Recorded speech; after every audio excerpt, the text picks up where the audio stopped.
Welcome to our channel Tally radar. నేను మీ journalist Yagnamurthy. Dil Raju ఆయన బ్యానర్కు ఉన్నటువంటి విలువ మనందరికీ తెలుసు.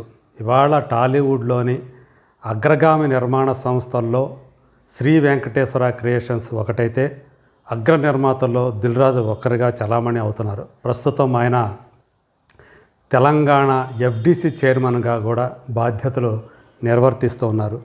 మరి అలాంటి దిల్ రాజుకి ఏమైంది అని ప్రశ్నిస్తూ ఉన్నారు సినీ ప్రియులు. ఎందుకంటే ఈ మధ్యకాలంలో ఆయన ప్రొడ్యూస్ చేస్తున్నటువంటి సినిమాలు ఒకదాని తర్వాత ఒకటిగా బాక్సాఫీస్ దగ్గర బోల్తా కొడుతున్నాయి. అలాగే ఆయన ఎంచుకుంటున్నటువంటి కథలు కూడా జనాల్ని విస్మయపరుస్తున్నాయని చెప్పాలి. ఈ సంవత్సరం మొదట్లో సంక్రాంతికి వచ్చినటువంటి గేమ్ చేంజర్ సినిమా ఎలాంటి డిజాస్టర్ అయిందో మనకు తెలుసు.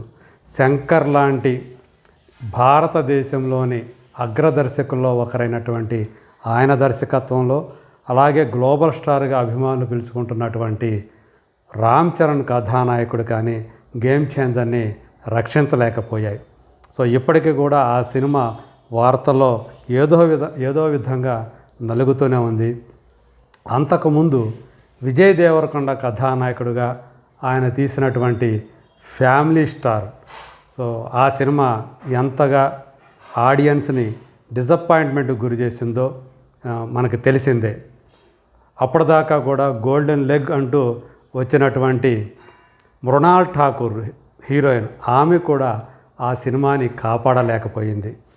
అట్లా అంతకుముందు శాకుంతలం సినిమా గుణశేఖర్తో కొలాబరేట్ అయ్యి శాకుంతలం అనే సినిమాని ఆయన ప్రొడ్యూస్ చేశాడు సమంత కథానాయికగా. ఇవన్నీ కూడా బాక్సాఫీస్ దగ్గర ఘోరంగా పరాజయం పాలయ్యాయి. సంక్రాంతికి వచ్చినటువంటి ఆ సంక్రాంతికి వస్తున్నాం అనిల్ రావుపూడి డైరెక్ట్ చేసినటువంటి ఆ సినిమా కూడా లేకపోతే మా పరిస్థితి ఏమై ఉండేదో అని చెప్పి ఇటీవల ఇచ్చినటువంటి ఒక ఇంటర్వ్యూలో దిల్ రాజు కజిన్ శిరీష్ రెడ్డి చెప్పినటువంటి మాటలు ఇక్కడ మనకు గుర్తుకొస్తాయి. ఇప్పుడు తమ్ముడు చూస్తే ఇది అంతకంటే ఘోరంగా ఉండేట్లు కనిపిస్తూ ఉంది. అంతిమంగా బాక్సాఫీస్ ఫలితం అనేది ఓపెనింగ్ సీన్లలోనే విలన్కి పెట్టినటువంటి ఒక పడక గది సీన్ ఏదైతే ఉందో అది సాధారణంగా అసలు దిల్ రాజు బ్యానర్ నుంచి వచ్చే సినిమాలో మనం ఊహించినటువంటి ఒక సీన్. నిజానికి అది పెట్టాల్సినటువంటి అవసరం కూడా లేదు. మరి దర్శకుడు శ్రీరామ్ వేణు ఎందుకని ఆ సన్నివేశాన్ని అలా పెట్టారో, ఆ పడక గది సీన్ లేకపోతే ఏం నష్టం కలిగేదో కథకి నాకైతే అసలు ఏమాత్రం అర్థమే కాలేదు. అలాంటి అంటే జడ్జిమెంట్ కరెక్ట్ అయినటువంటి కంటెంట్ని ఎంచుకోవటంలో దిల్ రాజుది పర్ఫెక్ట్ జడ్జిమెంట్ అనేటువంటి పేరు ఒకప్పుడు ఉండేది. కానీ ఆ పేరు ఇప్పుడు పలచనైపోతూ వస్తుంది. బలగం లాంటి మంచి కథాబలం ఉన్నటువంటి సినిమాలు, శతమానం భవతి లాంటి చక్కని ఫ్యామిలీ ఎంటర్టైనర్స్, సీతమ్మ వాకిట్లో సిరిమల్లె చెట్టు లాంటి ఒక ఫ్యామిలీ సెంటిమెంట్తో కూడినటువంటి ఎంటర్టైనర్స్ అందించినటువంటి దిల్ రాజు ఇప్పుడు ఎందుకని అంటే ఆయనకి వ్యాపకాలు ఎక్కువైపోయి కథల మీద ఆయన దృష్టి పెట్టడం లేదా అనేటువంటి సందేహాలు కలుగుతూ ఉన్నాయి. యాక్చువల్గా ఆయన తరపున శిరీష్ రెడ్డి ప్రొడక్షన్ వ్యవహారాలు చూసుకుంటారు ఏది ఫీల్డ్లోకి వచ్చిన తర్వాత షూటింగ్ మొదలయ్యాక.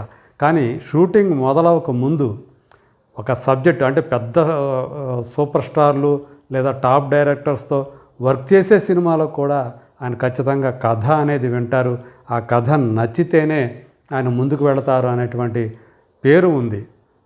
మరి అదంతా ఏమైపోయింది? ఇప్పుడు కథలు వినటం లేదా, లేకపోతే కథలు వింటున్నా ఆయన జడ్జిమెంట్ పనిచేయట్లేదా అనేటువంటి ప్రశ్నలు ఇప్పుడు వస్తూ ఉన్నాయి.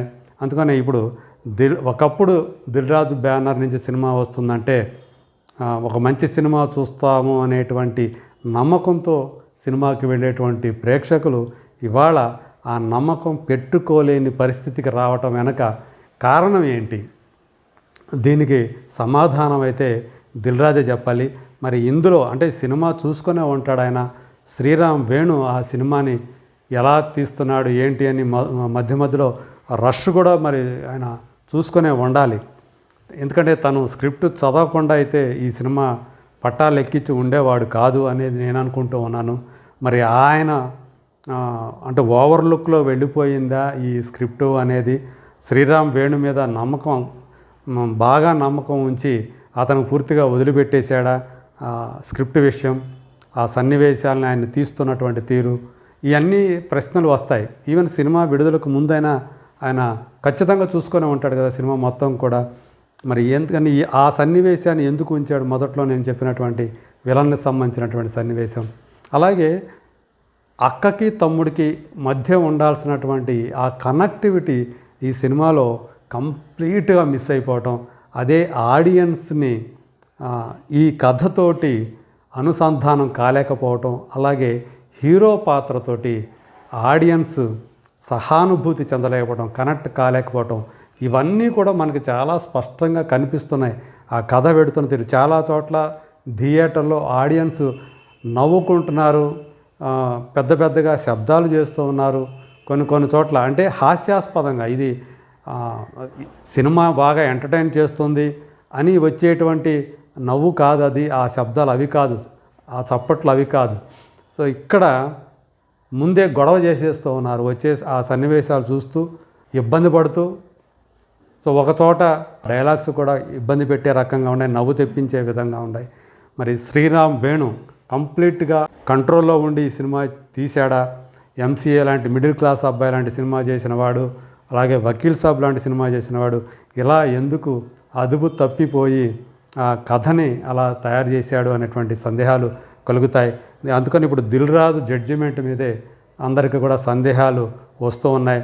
సో ఆయన ఏదైతే ఈ సంక్రాంతికి వస్తున్నామనే సినిమా మినహాయిస్తే శాకుంతలం నుంచి వరుసపెట్టి ఆయనకి ఏవైతే ఫ్లాపులు వస్తున్నాయో, పరాజయాలు వస్తున్నాయో, ఇది కూడా ఆ కోవకి చెందేటువంటి సినిమా. ఇంకా గేమ్ చేంజర్, ఫ్యామిలీ స్టారే బెటర్ ఏమో అన్నట్లుగా ఇప్పుడు జనాలు ఈ సినిమా గురించి మాట్లాడుకోవటమే ఇప్పుడు దిల్ రాజుకు సంబంధించినటువంటి ఆయన జడ్జిమెంట్కి సంబంధించినటువంటి ప్రశ్నని లేవనెత్తేలా చేస్తుంది. మరి ముందైనా సరే ఆయన కథల మీద శ్రద్ధ పెట్టి, సో దిల్ రాజు జడ్జిమెంట్ కథల విషయంలో పర్ఫెక్ట్గా ఉంటుంది అనేటువంటి పేరు ఏదైతే ఉందో దాన్ని మళ్ళీ తెచ్చుకుంటాడా, పునర్వైభవం సాధిస్తాడా లేదా, let us wait and see.